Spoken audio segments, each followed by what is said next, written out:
Hi friends, welcome to Chennai lunch. இன்றைக்கி நம்ம பார்க்க போகிறது ரொம்பவே டேஸ்டியான ஹெல்த்தியான பீட்ரூட் கட்லட் பார்க்க போகிறோம். வாங்க எப்படி செய்கிறதுன்னு வீடியோக்குள்ளே போகலாம். வீடியோக்குள்ளே போகிறதுக்கு முன்னாடி இந்த சேனலை சப்ஸ்கிரைப் பண்ணாதவங்க சப்ஸ்கிரைப் பண்ணிக்கோங்க. 3 உருளைக்கிழங்கு எடுத்திருக்கேன், மீடியம் சைஸ். 3 பீட்ரூட் கழுவி கட் பண்ணி எடுத்து வச்சுருக்கேன். பீட்ரூட்டும் கட் பண்ணி எடுத்து வச்சுருக்கேன். இப்போ குக்கரில் முழுகிற அளவுக்கு தண்ணி ஊற்றிக்கலாம். இப்போ 4 விசில் வச்சா போதும். பீட்ரூட் உருளைக்கிழங்கு நல்லா வெந்துடும்.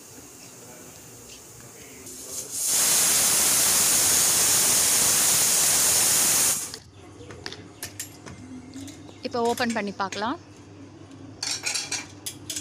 இப்போ பீட்ரூட் உருளைக்கிழங்கு நல்லா வெந்திருக்கு. இப்போ ரெண்டுத்தையும் தோல் சீவி துருவிடலாம்.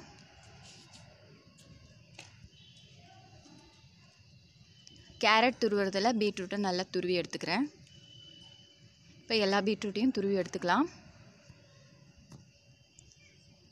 அதே மாதிரி உருளைக்கிழங்கையும் நல்லா கையால் மசிச்சு விட்டுடலாம். 1 டீஸ்பூன் சோம்புத்தூள், 1/4 டீஸ்பூன் மஞ்சள் தூள், மிளகாய்த்தூள் 1/2 டீஸ்பூன் போட்டிருக்கேன். உங்கள் காரத்துக்கு ஏற்ற மாதிரி நீங்கள் போட்டுக்கோங்க. தனியாத்தூள் 2 டீஸ்பூன், உப்பு தேவையான அளவு, அரிசி மாவு 4 டீஸ்பூன் போட்டுக்கலாம்.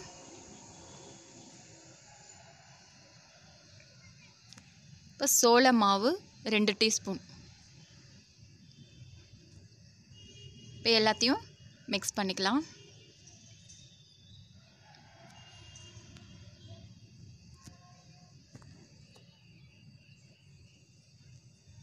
கரம் மசாலா 1 டீஸ்பூன், இஞ்சி பூண்டு விழுது கொஞ்சமாக போட்டுக்கலாம். Lemon juice 2 teaspoon.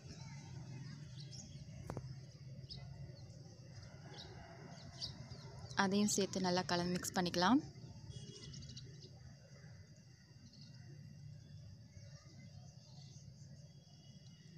இப்போ கட்லட் போட ஆரம்பிச்சிடலாம். எந்த ஷேப் வேணாலும் உங்கள் விருப்பப்படி போட்டுக்கோங்க. இப்போ ரவுண்டாக போட்டுக்கிறேன் நான். இப்போ இந்த மாதிரி தட்டி எடுத்துக்கலாம். இப்போ ரவையில் பெரட்டி எடுத்துக்கலாம்.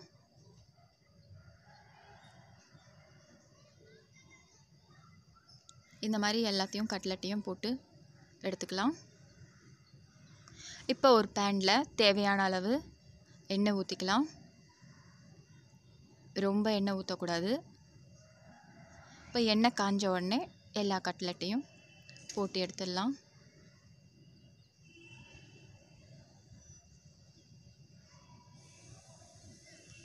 கொஞ்ச நேரத்திலே வெந்துடும். எல்லாத்தையும் இப்போ பெரட்டி எடுத்துடலாம்.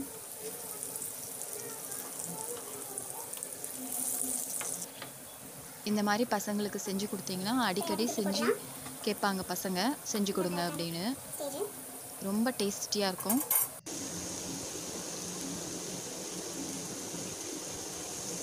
ஒரு 15 நிமிஷத்தில் வேலை முடிஞ்சிடும்.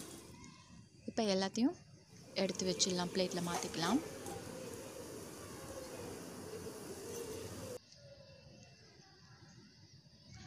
இந்த மாதிரி நீங்களும் உங்கள் வீட்டில் ட்ரை பண்ணி பார்த்துட்டு எனக்கு கமெண்ட் சொல்லுங்கள். இந்த வீடியோ உங்களுக்கு பிடிச்சிருந்தால் லைக் பண்ணுங்கள், ஷேர் பண்ணுங்கள், சப்ஸ்கிரைப் பண்ணுங்கள். மறக்காமல் பெல் ஐக்கானை கிளிக் பண்ணுங்கள். அப்போ தான் நான் போடுற எல்லா வீடியோஸும் உங்களுக்கு நோட்டிஃபிகேஷன் ஆகும்.